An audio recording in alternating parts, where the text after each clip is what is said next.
Have you ever looked at someone who seems to live quietly, almost alone, and wondered, how can they be so calm without a circle of friends, without constant social validation? In a world that measures worth by followers, likes, and social gatherings, solitude looks suspicious. But Carl Jung saw something very different. He believed that those who walk alone aren't broken. They're becoming whole. Here's the hidden truth Jung uncovered. People without many friends often share 5 rare psychological traits, not because they've failed at connection, but because they've mastered a different kind of relationship, the one with their own soul. In this video, we'll explore the 5 traits that define people who walk the lonelier road. By the end, you may see solitude not as a curse, but as one of the most powerful teachers life can offer. But before we begin, if you're someone who feels deeply, who often sees through the noise of society and senses there's something more beneath appearances, then you belong here. Subscribe to our channel, Inner Wise Woman, and turn on the notifications. Here we explore Carl Jung's teachings, inner transformation, and the psychology of awakening for women and seekers who crave depth over distraction. Now, let's begin with the first personality trait Jung noticed among those who stand alone. They are authentically independent. Most people crave company not because they love others, but because they fear being alone with themselves. Jung called this fear the shadow of modern life, the anxiety that emerges when the external noise fades and the inner voice begins to speak.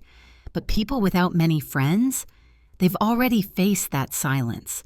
They've met their own mind in its raw form, and what they discovered there made them self-reliant in ways others can't imagine.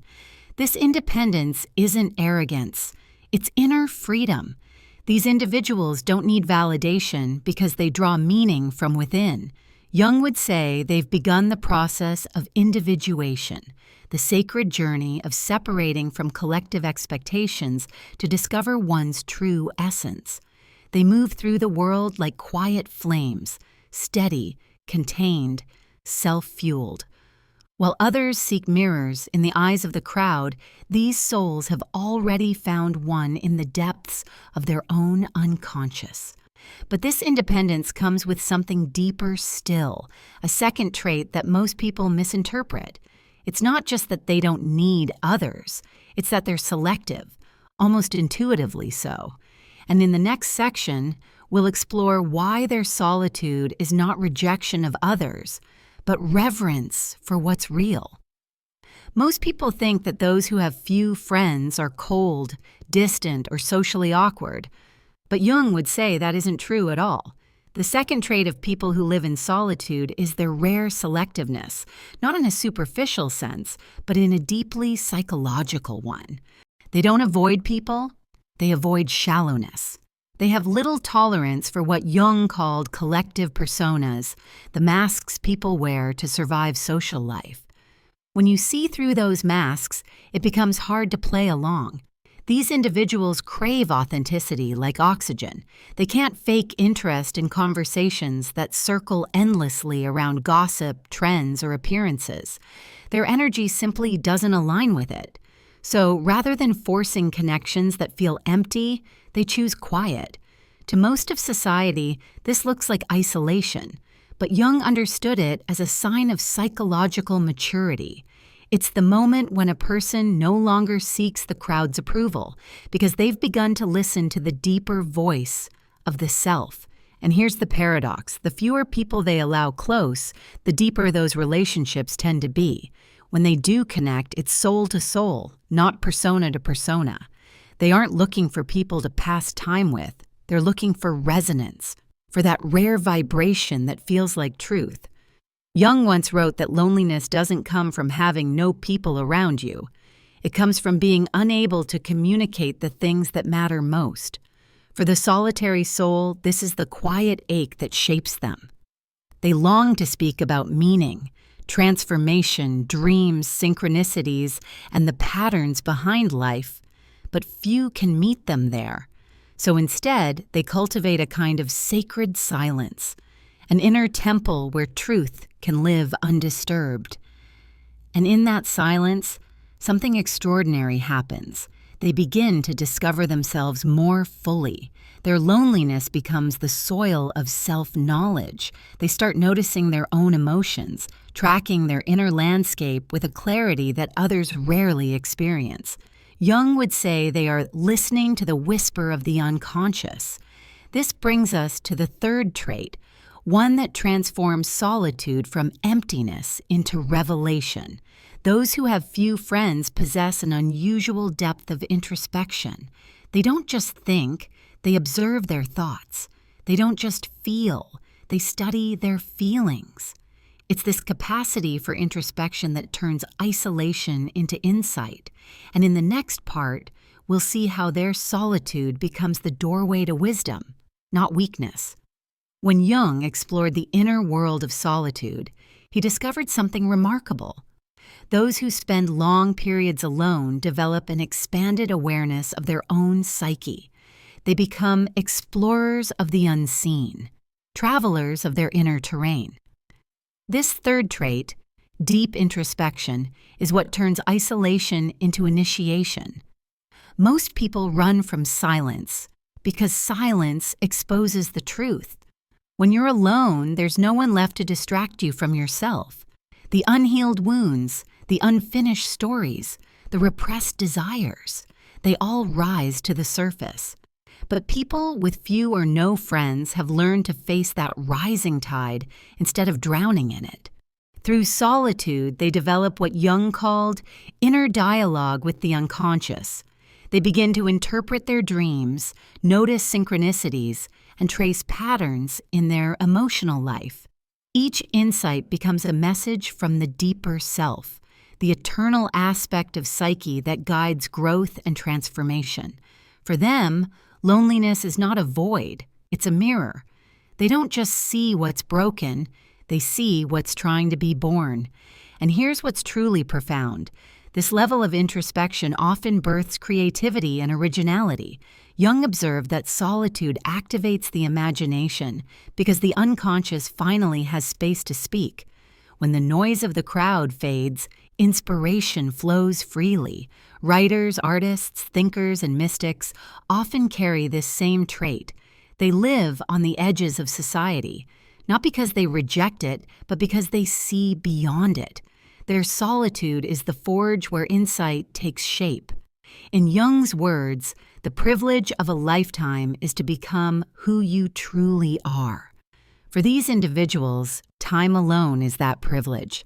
It's where they separate from the expectations of the collective and start hearing the music of their own soul. But introspection doesn't end there. It evolves. The more they understand themselves, the more they begin to understand others, not superficially, but empathetically. Their compassion grows deeper because they've sat with their own pain. That's why Jung believed solitude is often the birthplace of wisdom. It's not the absence of love, but the refinement of it, the transformation of need into understanding. And this depth leads naturally to the fourth trait, a kind of spiritual independence that makes them resilient, peaceful, and strangely luminous. Up next, we'll explore how this spiritual foundation becomes their quiet superpower, the one thing that allows them to walk alone without ever feeling lonely. When Jung wrote about solitude, he often spoke of it as a spiritual necessity, not a social failure. He believed that those who spend long stretches of life alone are being guided by something larger than logic, a calling from the self. This is the fourth trait of people who have few or no friends, spiritual independence. They have learned to draw meaning not from approval, company, or outer success, but from the inner experience of being alive. They've discovered that peace isn't found in other people, it's found in presence. Many of them don't even label this as spirituality. It's simply the deep knowing that there's something vast and intelligent moving beneath ordinary life. They can feel it in synchronicities, in dreams, in the quiet intuition that whispers when they're still enough to hear. Jung believed that when someone begins to live from this center, their life transforms. They stop chasing belonging and begin to embody it. They no longer need constant reassurance because they've learned to anchor in their own essence. This inner anchoring makes them incredibly resilient. While others crumble when left alone, these individuals renew themselves in solitude.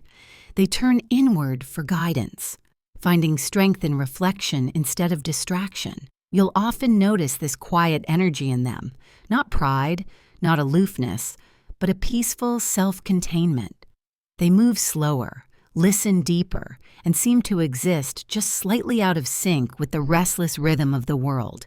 Jung described this quality as living in alignment with the self.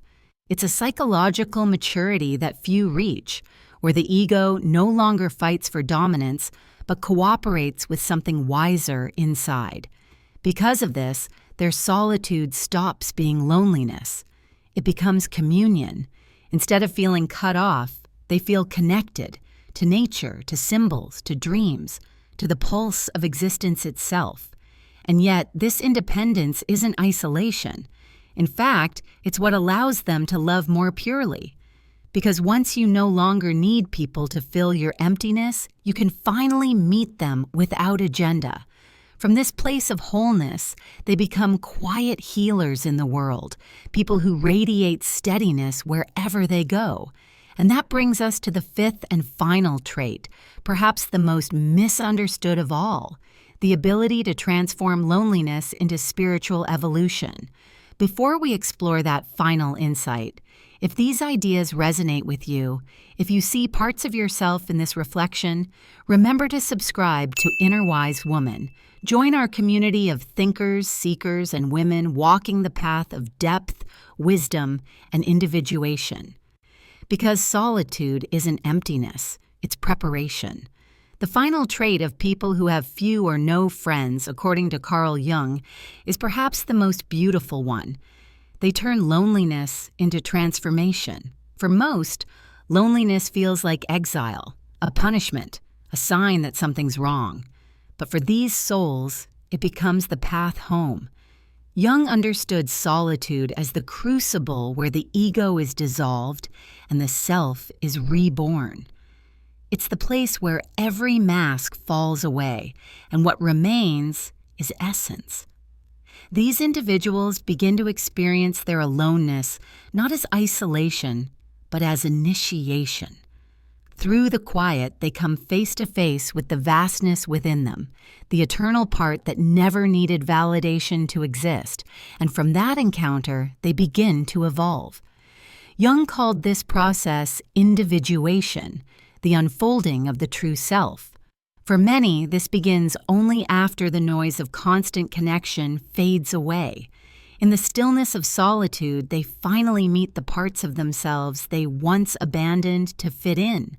The sensitive child, the creative dreamer, the spiritual seeker, the unguarded heart. They begin to reclaim these fragments one by one until a sense of wholeness returns. And that's the quiet paradox Jung revealed.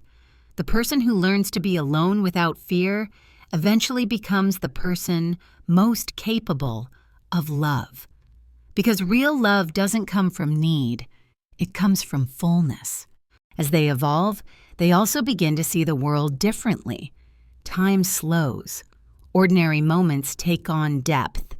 Nature speaks. Synchronicities become their conversations with the divine. They stop chasing meaning and start living it. People often mistake them for loners, but what they really are is whole beings moving through a fragmented world. They no longer depend on outer noise to feel alive. Their life hums from within, quietly and endlessly. If you recognize yourself here, the quiet one, the observer, the deep feeler who doesn't fit easily into groups, know this: you are not behind, you are becoming. As Jung once wrote, solitude is not the absence of company, but the moment when the soul is free to speak. So the next time you feel the ache of loneliness, remember, it's not emptiness calling you, it's depth. It's the whisper of the self saying, "Come home."